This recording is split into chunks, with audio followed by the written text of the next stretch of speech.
Good afternoon, everyone. My name is Raheem Thompson. I'm the manager of public programs. I would like to thank you all for joining us today for our Lunch and Learn program, Mandela, My Friend Mandela, and Rabbi Cyril Harris, moderated by myself and Ann Harris. Ann Harris was born and educated and married in the UK, but has lived in South Africa for more than 30 years now. Although she is retired from professional life and remains active in the South African Jewish community, she is president of the South African Jewish Congress and all its representatives on the Commonwealth Jewish Council, vice chair of the Small Jewish Communities Association, a council member of the Cape Council of the South African Jewish Board of Deputies, where she is responsible for all of the activities in the community. And this program, Anne will share many memories that she shared with Rabbi Harris and with Nelson Mandela. She will talk about Jewish apartheid. She will talk about the Jewish community past and present in South Africa.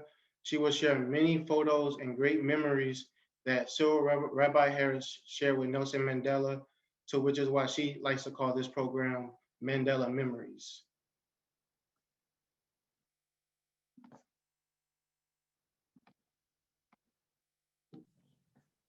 And I'm sorry, before we begin, I would like to thank all of our community partners that were listed on the screen prior to the start of the event. And I would like to introduce Ann Harris. Are you unmuted? Yep. Good evening, everybody. I know it's not evening for you, but it is for me. And I have to tell you that if you hear a loud booming sound during the course of me talking to you, it's because Cape Town is tonight shrouded in thick fog, and the lighthouse just down the street here is booming regularly so that shipping going around Cape Point will not come to grief on the rocks. So if you hear the noise, it isn't me, it's outside. And I'm really sorry that it's not daylight so that you can see the beautiful view that normally you could see from here. I call this talk Mandela Memories, but it's in fact the tale of how the South African Jewish community moved into the world of democracy over a number of years. And so from all of the 50,000 Jews in South Africa now, about 50,000, which is about half of what it was originally, I bring you greetings and to tell you also that I have been to your beautiful city, and it's almost like being on the seaside there because you have the enormous lake, and I was most impressed with it. So what I want to start by doing is making an apology for my existence. I'm really sorry to have to tell you this. South Africa is full of good Jewish historians, but I'm not one of them.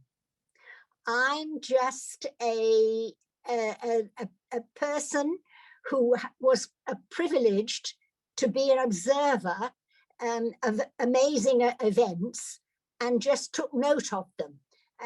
I can't give you a proper historical background, but I can tell you what I saw and what I heard. It's an account, a personal account of reflections on an era of great change, and that's very important. I've also got to make two other apologies. You'll think to yourself, well, this is not a South African accent. No, it isn't, because I'm an expat Brit, and I've only lived here, as Raheem said, I've only lived here for about 33 years. But I still guard my British accent very closely. And there is one other apology I want to make. If among you in the audience there are expatriate South Africans, I don't want you to be offended or upset because of some of the things I might say about you. there are South Africans with widely differing views about what happened and what's still happening. And we have to take that into account. I'm only going to tell you what I observed. So I repeat, don't be upset if I make you cross. You can question or say something about it afterwards, but it's important, I think, to be able to say that. Right. So let's begin at the beginning. The first time we came to South Africa was on a visit in 1987. We came to visit the main Jewish centers of Johannesburg and Cape Town and Durban, Port Elizabeth, so on. And we wanted to ask a lot of questions about the community and about its relationship with South Africa in general, but nobody wanted to answer our questions. They were all very nice and unbelievably hospitable, but they didn't want to tell us what was really happening. Now, why would we want to know? Because my husband, late husband, who had been for 30 years, a communal rabbi in three different areas of London, had been called. It's what you get called to be a chief rabbi. People often ask me, how do you become a chief rabbi? It's because somebody calls you, somebody decides you'd be good for the job, and they try to persuade you to come. And so for him, that was the culmination of 30 years in the smaller communities. For him, it was a midlife challenge. Those of you who are in middle age or got past it will know what I mean by that things in life change and you look for new openings, and it would just offered itself to him at the age of 50 when he knew when he was looking for something with which to further his career, and that was how it was. There's one other way that you become, one other factor in how you become a chief rabbi. It's what I call the engineering of communal leaders. And I'm sure that those of you who are involved in community organizations in your city and in other parts of the United States will know what I mean. That when a group of lay leaders get together, there are many different opinions about who should be appointed and how synagogues and organizations should be run. But the strongest one wins. And at the time when my late husband was appointed, there were such engineerings, but he won. So that was how it arose. So we came to start the job at the beginning of 1988, the very beginning of 1988. And for us, it was a considerable sacrifice personally. I won't go into the details, but we didn't bring our family with us, and not for the entire time. And I had to change my career, so on. So it was a considerable change for us. But what was it like here in South Africa at the beginning of 1988, when nobody would really tell us what it was like? Well, it was actually a country full of unrest, because there was still a state of emergency. That meant that certain rules of the Constitution, such as it was then, were suspended in order that people who caused unrest could be imprisoned without trial, and all of the things that go with that sort of thing. The same year that we came, the then foreign minister, who you call it the Secretary of State, who's no longer alive, this one was called Pik Botha, he made a speech at the United Nations, which was extremely right-wing, when he said that nothing was going to change in South Africa. It was going to remain under a nationalist government with the apartheid rules in place, and he shocked the world. And here we were, just arrived in the middle of all this. What we found here was a a Jewish community which was very much in tune with the white norms. They lived as part of the white community with all the privileges that there were, that was the current status. They didn't want to lose the current status. There were others, and I'll come to the others afterwards, but the majority of the community did not want to rock the boat. So why didn't they want to rock the boat?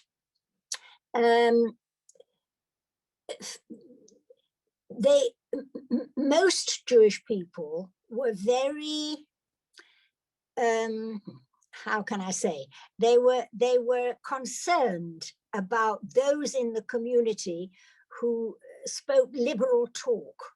They were worried about the effect that it would have on the running of the community and particularly of its safety. There was fear of physical violence. Then at the beginning of the 1980s, at the end of the 1980s, there was still harsh memories of the Shoah and of the refuseniks in Russia and of the splits in the Middle East. People looked across the world and they saw the difficulties of change, and they were really afraid of that, and that has to be remembered. They were also afraid of the economic considerations of change, because there were so many more people who would need to be cared for and be provided with housing and health care and education that was not done before, and that was an enormous cause of concern. In a way, you have to look at it in the context of European history before that, because it was a vibrant and well set up Jewish community then, but it was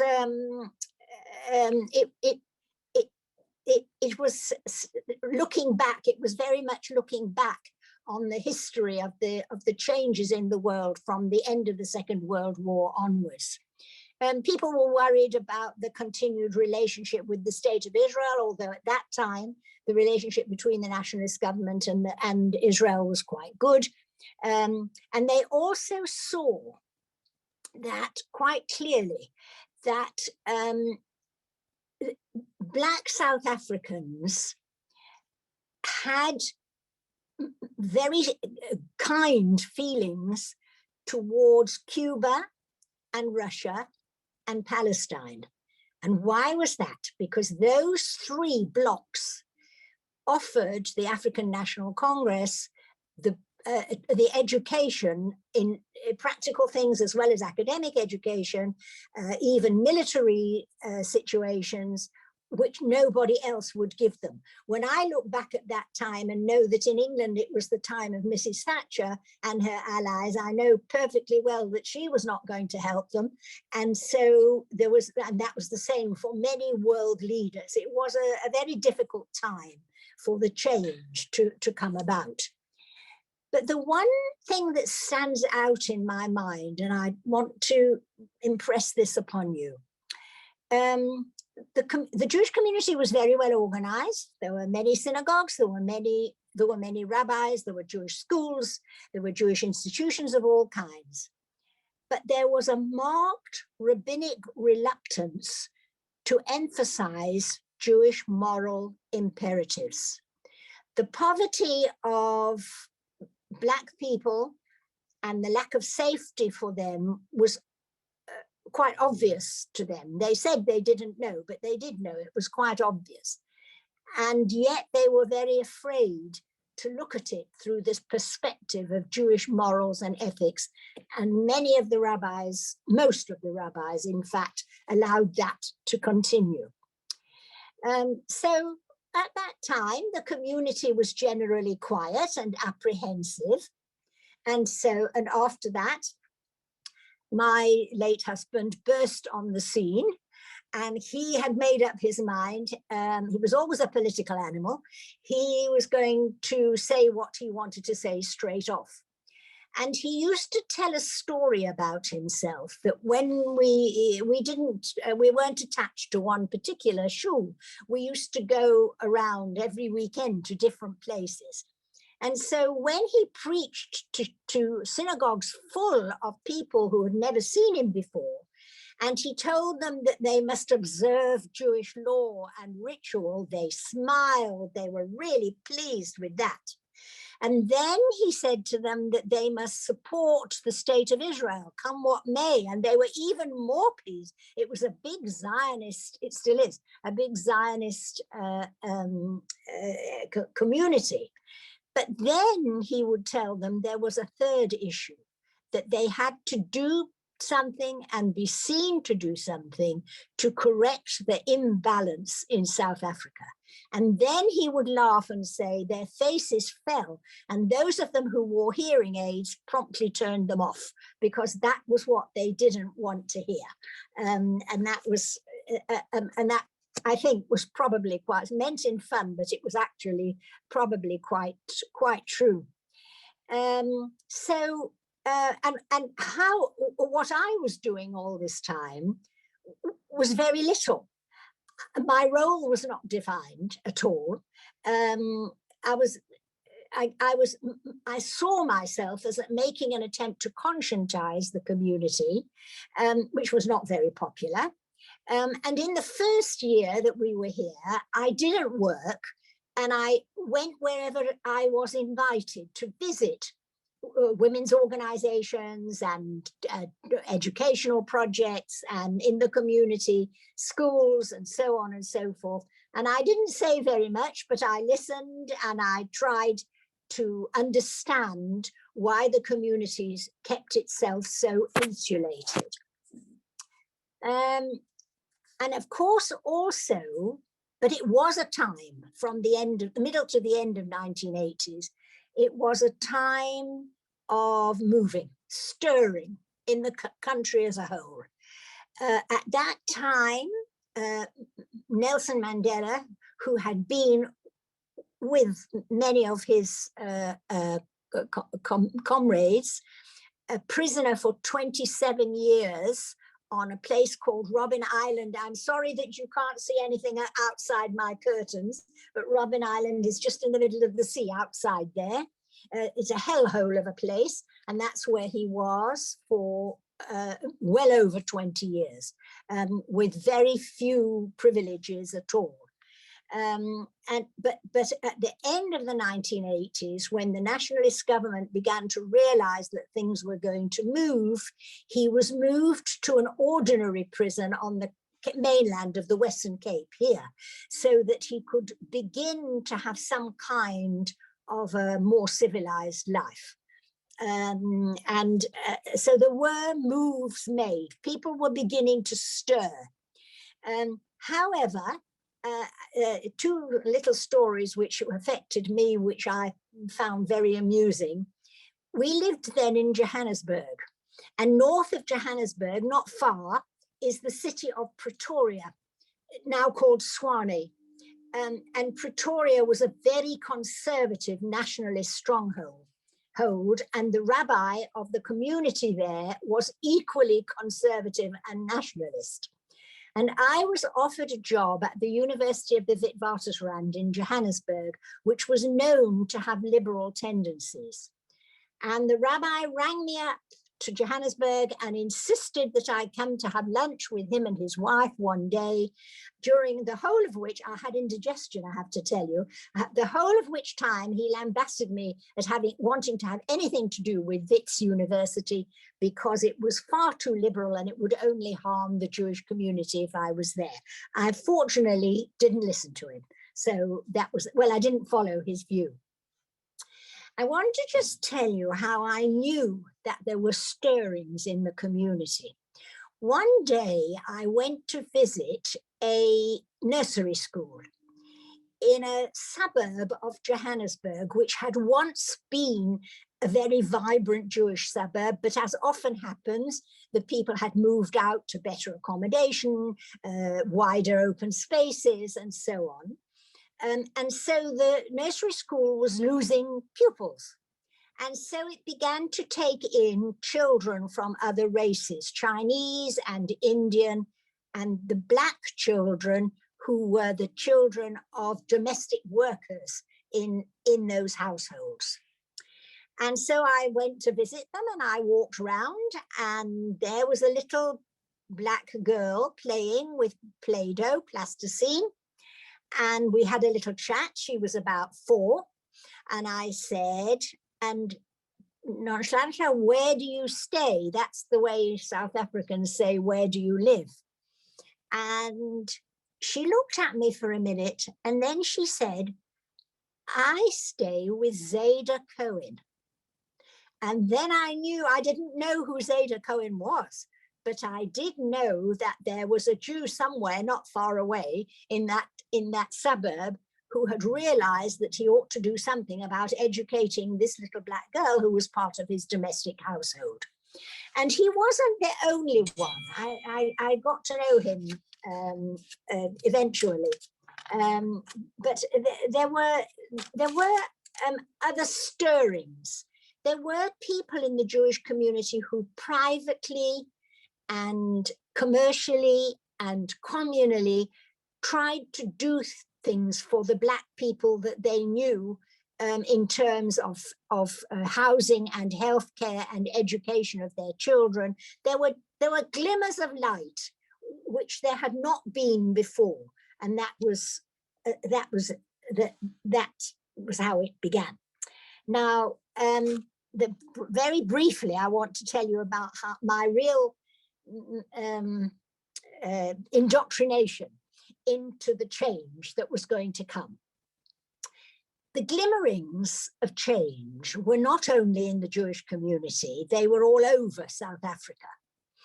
And there were many organizations, professional, religious, business, civic, who were trying to reach out to the Black communities, and in particular to the African National Congress in exile, whose headquarters were in Lusaka in Zambia. And one of these organizations was called the Five Freedoms Forum, which incorporated Jews for Social Justice. There were quite a lot of left-wing Jewish people who were in this organization. And they organized a conference over a weekend in Lusaka, which is about an hour and a half's flight from Johannesburg. And it was only going to be 100 white people from South Africa and 100 Black people from the ANC in exile who lived in Lusaka or in other places in Zambia. And it was going to be a meeting of minds, as it were. And what happened was that my late husband was invited to go to represent the Jewish community. And when he looked at his diary, he realized that Shabbat, it was absolutely full of engagements, and he just couldn't get away. And this was the thing that absolutely shocked me. We have in South Africa what's called a Jewish Board of Deputies. They have them in lots of other countries as well, particularly in the UK, where this organization looks, I'm a member of the one here, that looks after the political and religious rights of Jews, and all kinds of other charitable causes. And when my husband realized that he was not going to be able to go, he approached the then president of the Board of Deputies and said, I think you should go, because I think the Jewish community should be represented. And this gentleman, who was a pillar of the community and really high up in his responsibilities, smiled and said, I'm not going because I don't see the need. Now, that is how the leaders of the community were, that they didn't realize that change was coming and that they ought to be a part of it, and that they ought to be protecting the Jewish community from the changes that would be made. So, to cut a long story short, he didn't go, but I went on the understanding that I was not the official representative of the Jewish community. I was an observer in order to see what would go on. I can't tell you the whole story of the visit because it takes too long. But I remember two things. The first was I was unbelievably moved by the meeting of these two communities, black and white, of the tears and the recriminations and the willingness to come together and the pity of the fractured lives on both sides. It was something that was quite beyond my understanding, but I watched and watched for the whole weekend and saw how they came together. And the other thing that happened was that, of course, Mr. Mandela was still in jail, so he wasn't there, but the then president of the ANC was Oliver Tambo. And Mr. Tambo interviewed several people from the visitors privately, and he asked if he could talk to me. And I went to meet him in his private study and explained that I couldn't make any comments on behalf of the Jewish community because I wasn't really its representative, but I could maybe explain to him how it worked. And I did explain to him the structure of Jewish communities and what their needs are, and how they are part of a diaspora which is worldwide, and that had to be understood. And he was so kind and pleasant, and we became very good friends, and that was part of it. I also have to tell you a quite funny thing, that there were among the ANC in exile there in Lusaka several Jewish members, about half a dozen. They were not in any way Orthodox. They had left their Judaism behind long ago, but they all sought me out and wanted to know, do they still have Jewish food? And I said, of course. And they said, is there chopped liver and gefilte fish and pierogan? That's the South African pastry with meat in it, and knedlach. And I said, of course. And they said, when we come back to South Africa, will you make them for us? And I said, of course I will. And I did. For many Friday nights, we had some of them to eat, and we served all the food that they longed for, all that they never forgot, the Jewish food. So there we, so that while all this was going on, Mr. Mandela was beginning what I call his long walk to freedom. That was at the very, coming up to 1990, and that was quite obvious to everybody who was there. So that was the time that was the start of this amazing friendship.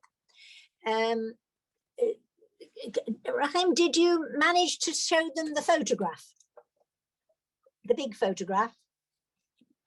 That one? Oh, no, I did not. I was hoping you were going to show it and, do your Well, thing. there you are. That shows you the beginning of the beautiful friendship, you see. But how did it arise? Well,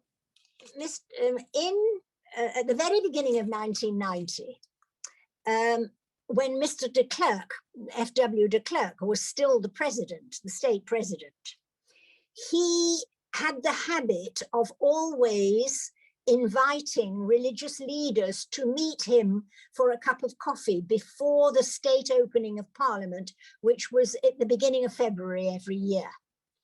And so my husband used to go to that. And on that occasion, Mr. de Klerk took him on one side and he said, Chief Rabbi, you are going to be very pleased with me because I am going to make an announcement today which you will like. And my husband smiled because he thought it couldn't possibly be what he thought it was, but it was. And on that occasion, on that opening of Parliament, Mr. de Klerk announced the release of Nelson Mandela from jail, the unbanning of the ANC as a particularly African National Congress as a political party in South Africa, and various other issues which were stopping the development and the changes. And all of these were announced, and it really took the country by storm. There were many people who thought he was quite mad, and there were many people who really rejoiced at it all. And what happened was that immediately those exiles who were in Zambia and Mozambique and other African countries began to return to South Africa, and eventually took their part in public life. That was really the start of the big change. So how did this friendship develop? I'm keeping my eye on the time because there are a lot of stories. It developed because my husband was asked to join as an advisor, the organization was called CODESA. It was the Conference for a Democratic South Africa, the preparing of the Constitution, which we still have today. Had some mistakes in it, but at the time it was the right thing to do. And in addition to that, there were also a lot of organizations dealing with issues in South African life that needed attention, like education and broadcasting and the gun-free campaign and many things like that needed attention. And my husband had a lot of experience in both broadcasting and education. And so he came to know Mr. Mandela very well when these issues were being discussed and planned for the future. I can't tell you why they got on well. They just did. When I look back, I think it is because the people of my husband's generation in South Africa had been brought up in this very narrow apartheid situation. Whereas in England, we were brought up in the wake of the Second World War, where there were social changes, where the wind of change was blowing, where schooling and health opportunities became much more available to working class people. And that was how we grew up. So we were used to it. And it wasn't strange to us that all these things were now mooted for the way it was. Now, next I want to deal with the Jewish connection.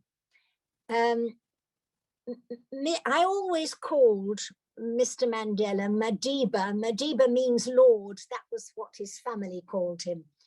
And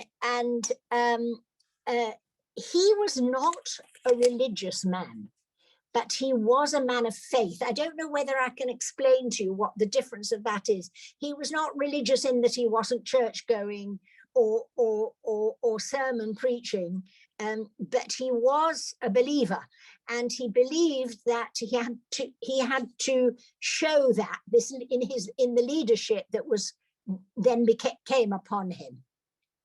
And also he was surrounded by a large number of the returnees, whom I'll give you a list in a minute because so many people want to know who was there. But he was missionary educated in the Methodist school, and he managed to become a law student at Wits University long before I worked there in the law department, but that's where he was. But then, of course, the difficulty for a Black man was to get onto the professional ladder. And how did he do it? He did it because one Jewish Johannesburg attorney took him under his wing and gave him a place as an article clerk, as an intern, and paid for his exams and paid for his suit to go to court in. And more important, would not allow his staff to separate the teacups that were used by black and white staff as they had been in the past. And this man, who was called Lazer Sidelsky, I believe, was the savior of the Jewish people. Because Mandela revered him and loved him, and he had actually put him on the road to the legal career which he had. So that was his first connection with Jews.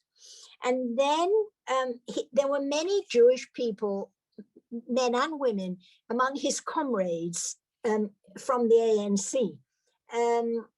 Albie Sachs, who was injured in a bomb attack by the nationalist government in Mozambique, and lost an eye and an arm, and became a constitutional court judge. And Joe Slovo, who came from Lithuania, once gave a wonderful talk, which I heard, about his childhood in Lithuania, a Lithuanian Jew, not at all religious, but he became Minister of Housing. The wonderful Helen Sussman, who was, of course, free all the time that Mandela was in jail. She used to visit him and make sure that he had some comforts sent to him. And then there were his legal advisors, the attorney Izzy Maisels, Sidney Kentridge, Arthur Chaskelson. And the interesting thing about them, and before I tell you that, is he was also very friendly with Jewish sportsmen and arts people, because he had the same interests as them. So one of his best friends was Nadine Gordimer, the novelist, and Ali Bacher, who was the prince of South African cricket in the days when it really meant something. But the interesting thing is that almost all of those Jewish people were not part of the mainstream Jewish community. The Jewish community worried about them and thought that they would sell them down the river. And they weren't ever convinced that they were doing the right thing by getting involved in this wholesale change. And in fact, I have to say this, that unfortunately, the Orthodox section of the community was more difficult about accepting them, because they were on the whole non-traditional, non-observant Jews who didn't mix in the community in any way. That is not a figment of my imagination. If you want to read more about that time, you need to look for a book by Professor Gidi Shimoni from the Hebrew University, who wrote a book called Community and Conscience, and he notes that all the time. What we did, my husband in particular, we befriended all these Jewish people who came back or came into public life, and so that they would know that the Jewish community did accept them. It was a long, hard job, but a lot of these people became our friends, and that was really very important. And one of the other things that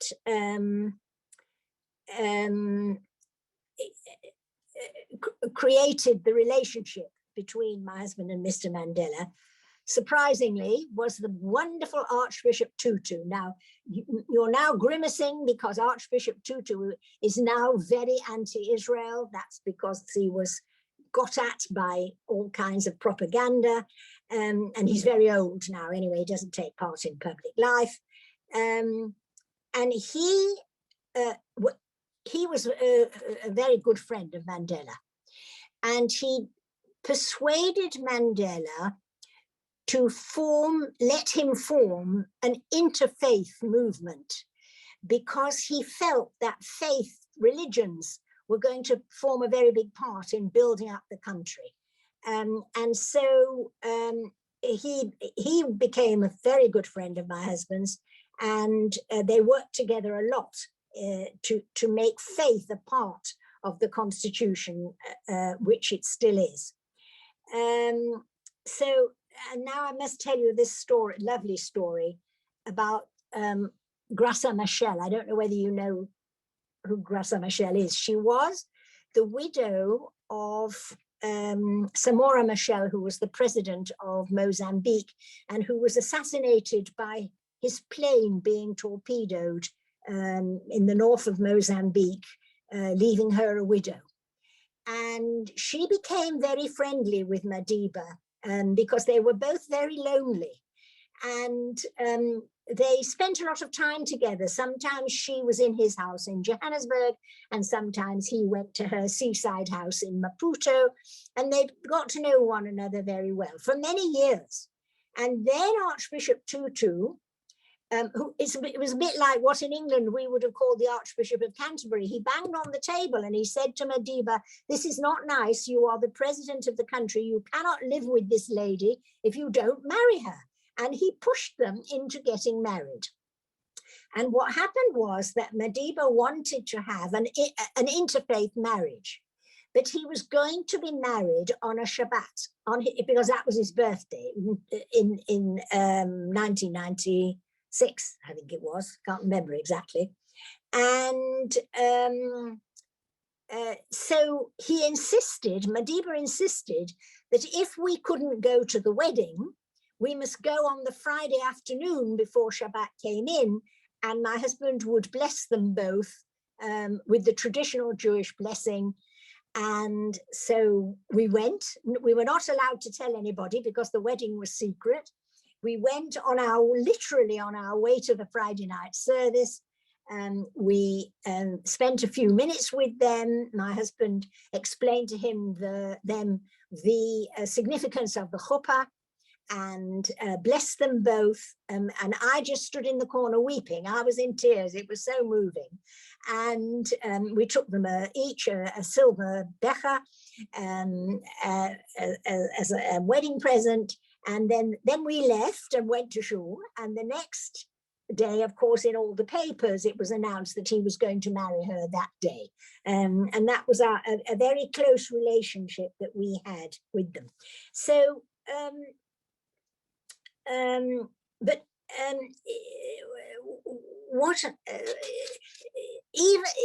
even when there was a lot of Mandela worship in the early days, but most of the Jewish community was still very skeptical, possibly as the history is now, rightly so, that things would not work out so well.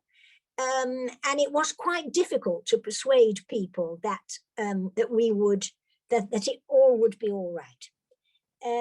Let me tell you, so that you can ask some questions, just about some more stories, and then a couple of quite important happenings. When we lived in Johannesburg, we had official domestic workers. And our lady domestic worker was called Constance. And she loved working for us because she was a Seventh-day Adventist, so that Shabbat was Shabbat for her, although she was a Christian. And so she was only too happy not to have to go to work that day on a Shabbat, because she went to church. Anyway, one morning, on a Rosh Hashanah morning, the telephone went, and we had already gone to shul. And she picked up the phone, and a male voice said, "May I speak to Rabbi Harris?" And she said very shirtily, "Oh, you're too late. He's already gone to the synagogue. It's the new year." And she said, "Anyway, even if he'd been here, he wouldn't have spoken to you on the telephone today." So then she said, "And who is it?" And the voice said, "I'm Nelson Mandela, and I phoned to wish him a happy new year." And then he said, "Who are you?" And she said, "I'm Constance, and I look after the house." And he said, "Where do you come from?" And it turned out that they came from the same village in the Eastern Cape. And then he said, "And do you like the job?" And she said, "Oh yes, they're lovely. It's so nice to work for them, and I look after Granny."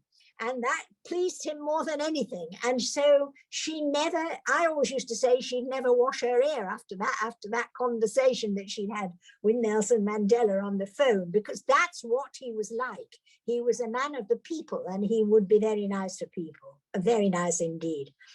At the time then, we formed an organization called Africa Tikkun, where it started very small, to help disadvantaged communities. It now has 5 very large centers all over the country where we look after children and their families. We call it from cradle to career. And Mr. Mandela was so delighted by it. He became our chief patron, and he would come and visit our projects, and he called it offering the white hand of friendship, which was really a very nice thing to say. He came when Prime Minister Rabin was assassinated in Israel. He insisted on coming to the memorial service that was held in a Johannesburg synagogue. We all went when Chris Hani, who was his lieutenant, of whom he was very fond when he was assassinated in Welkom, we went to the funeral and so on. And also Joe Slovo, who was Jewish but wasn't going to be buried as a Jew. My husband really got a lot of criticism because he was asked to speak at the rally before the funeral, and he did, and he spoke about Joe's Jewish origins and the fact that he was a humanist and how very important it was. And the two very important occasions I want to mention before I let you ask questions is that the first free elections were in 1994, followed by the famous inauguration of Madiba as the president, as the first Black president of South Africa. And we were there, and it was a very, very, it was a wonderful occasion. The four major faiths, Christian, Jewish, Muslim, and Sikh, were given a part asked to put in a part in the ceremony. And my husband thought about it very carefully, and he decided he wasn't going to preach, he wasn't going to create a sermon. So he put together readings from our book of Isaiah in the Old Testament, and he took out quotations about justice, righteousness, peace, and confidence, which of course were the most important issues of the day. And Mr. Mandela was very, very taken with them. And then the other great occasion, which didn't have such a happy outcome, you may know that in around about 1995, 96, the government instituted the Truth and Reconciliation Commission, where people who were both victims and perpetrators of the apartheid state could face one another and tell their stories. And one of the sessions, it was very moving. We went a couple of times. But the most important part was a faith day, when all the faiths had to express their views about what had happened and what they thought about it. And the speech is far too long that my husband made to tell you about it. But what I can tell you is that he did say at the end that the Jewish community had to admit that it did not initiate apartheid, and many did not agree with it, and many felt that there was a tension in it, but almost all benefited from it. And he then went on to explain that the only way the TRC would ever reach its aims were if there was some kind of financial recompense for people who had suffered. And that was very unpopular. And I still have the hate mail that he got from many members of the Jewish community telling him that it was not the right thing to do. And it never came into being, but it's still discussed. It is still discussed that it's a way of it has to be done through taxation, but it's very difficult to do. Right. So I've got one more story to tell, but I'm going to let you ask questions first, if you don't mind, if you want to do that, and Yeah, then at the last. let's do that. Yeah. Yeah, What? let's do that. I think that would be great. Sorry, say that again. Yeah, I think it'd be great if we can move to the Q&A and share some other Yes. things. Okay. Have some questions, and then I'll tell my last story. Sounds good. Well, thank you first. Like, you have so many stories.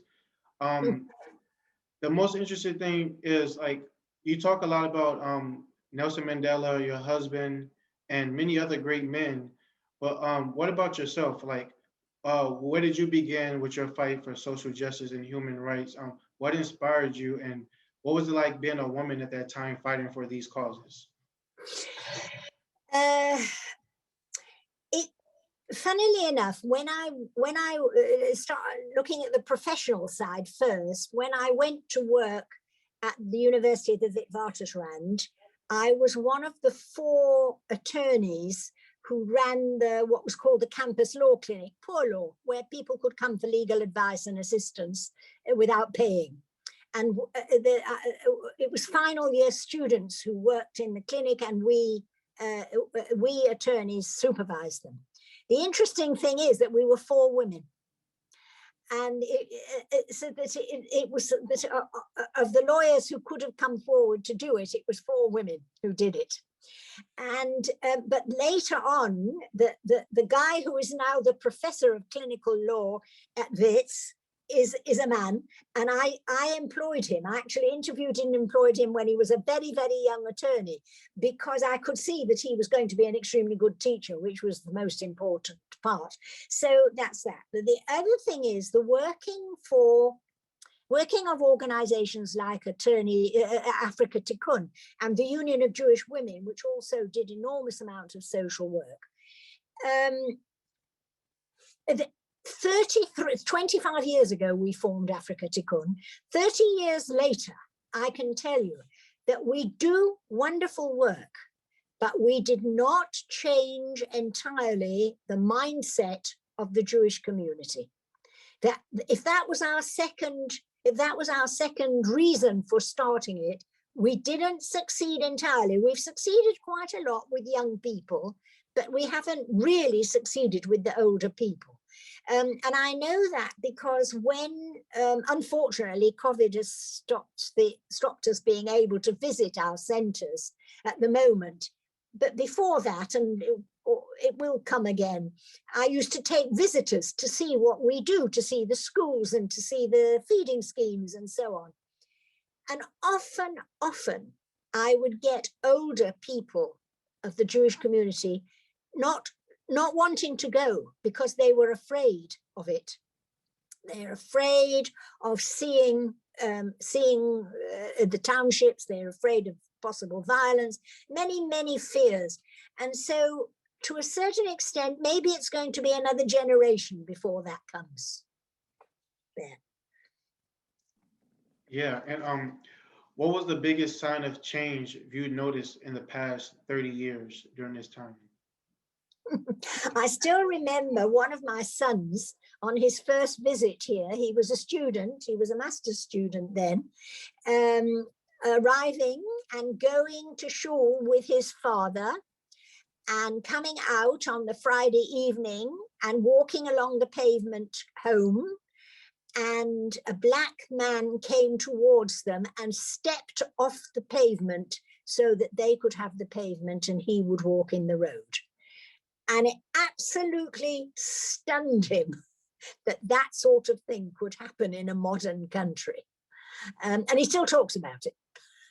But that was the first thing he saw. But you don't see that now. Now you see black people all over and in all kinds of marvelous jobs. I know that people talk a lot about the unemployment here. The unemployment is very bad. The situation about COVID is not very good, and so on and so forth. But there are many black people who have risen in business and in the judiciary and in the medical field and so on.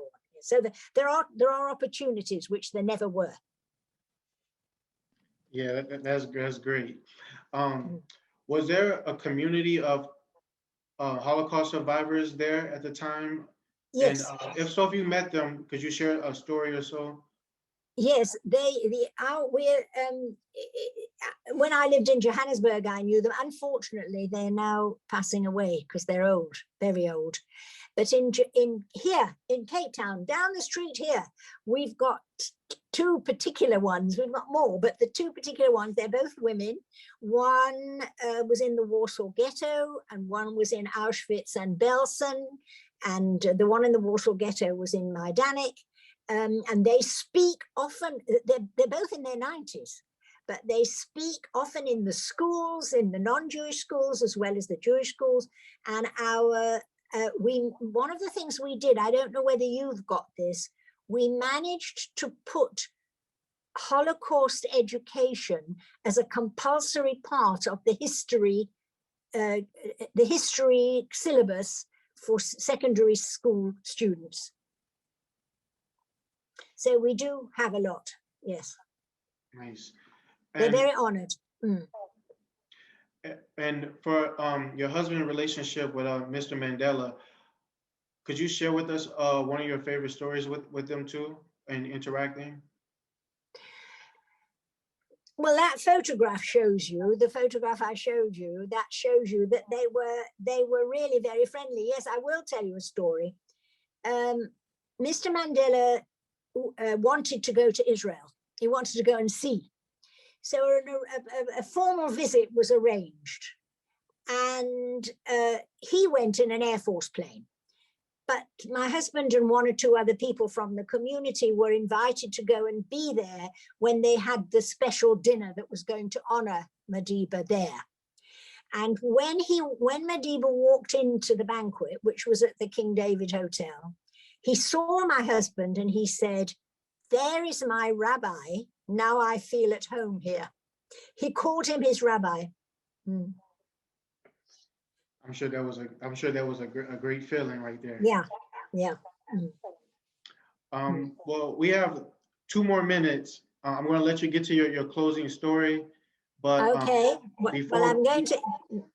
The closing story is, I wanted to tell you very quickly, it's not to do with Madiba, it's to do with I want to try and show what the situation was then in the 1990s and how we had to battle to make things work.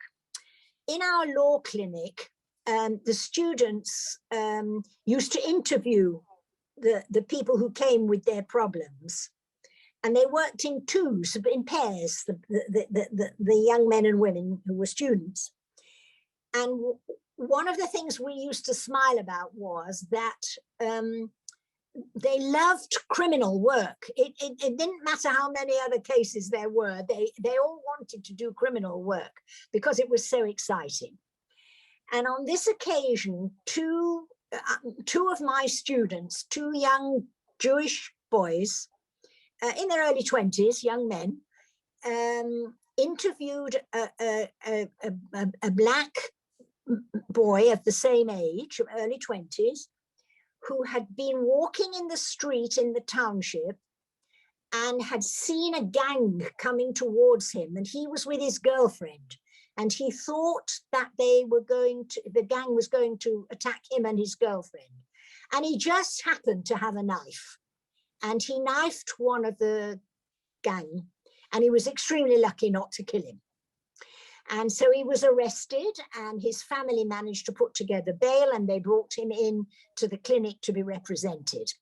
So to cut a long story short, my two students worked extremely well with the local probation office and with the courts, learning. They couldn't appear in court because they were only students, but we had attorneys who worked for us. And we managed to get him probation. 2 years probation instead of jail. Now, one of my students wasn't living at home, he was already married. But on a Friday night for Shabbat, he always went to his parents for supper. And on this particular Friday night, he went with his wife, and they already had a baby, with the baby in the pushchair. And it was the father's custom. He had 4 sons. It was his custom always to say to them at the dinner table, what have you done this week, boys? And my student couldn't wait to tell him the marvelous story of how they managed to get this young man probation rather than imprisonment. And the father listened. And then he turned to my student and he said, "You stupid boy, you let another black man out to kill somebody else." And my student was so upset that he got up, and his wife got up from the table, and they took the baby and they went home. And he came into me on the Monday morning into the law clinic, and he told me this story. And I said, the first thing you must realize is you mustn't take your work home. That's the first, that it can't be helped. And I said, I know it's awful, but I said, you have got to go home tonight. On your way home to your own home, you've got to go to your parents and apologize for walking out, because that doesn't help anybody. And so he did. But anyway, the sequel to the story was that 6 months later, my husband and I were down here in the Cape in the summer holidays. And we were walking along the promenade, and we saw this whole family walking towards us, the mother and father and the 4 sons, and 2 of them were married, and babies and so on.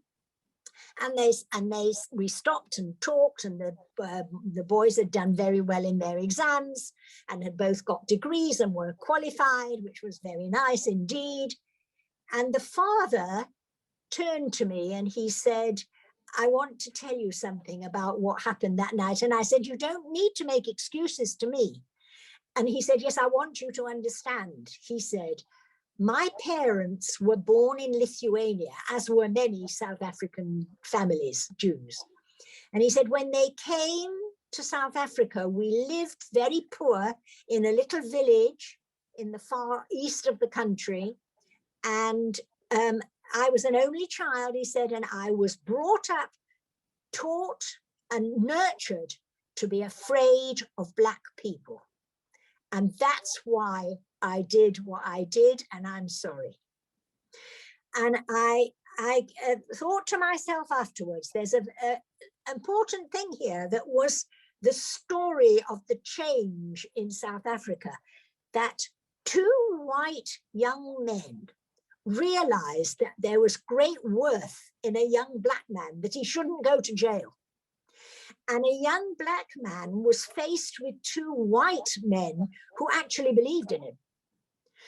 And the father realized that generations move on, and that he could not instill his prejudices into his sons. And the son took his father by the hand and led him into the new South Africa. That's the story. Wow. Wow. Thank you for sharing that. And also, thank you so much for your time. I know you were having dinner right before we started this. So I'm extremely grateful for your time. Everyone at the museum appreciates your time. Thank you. This was great. For everyone in the audience still left, please take a moment to fill out the survey that's linked in the chat. The link to our upcoming programs are there. Thank you for being here. Thank you for hanging back the last 5 minutes. I know we're over time. Thank you so much. I hope I see you in the next program. And thanks again. And I hope you have a great night, Anne. Thank you. Good. Okay. It was lovely to do it, and nice to meet you. And bye-bye to everybody.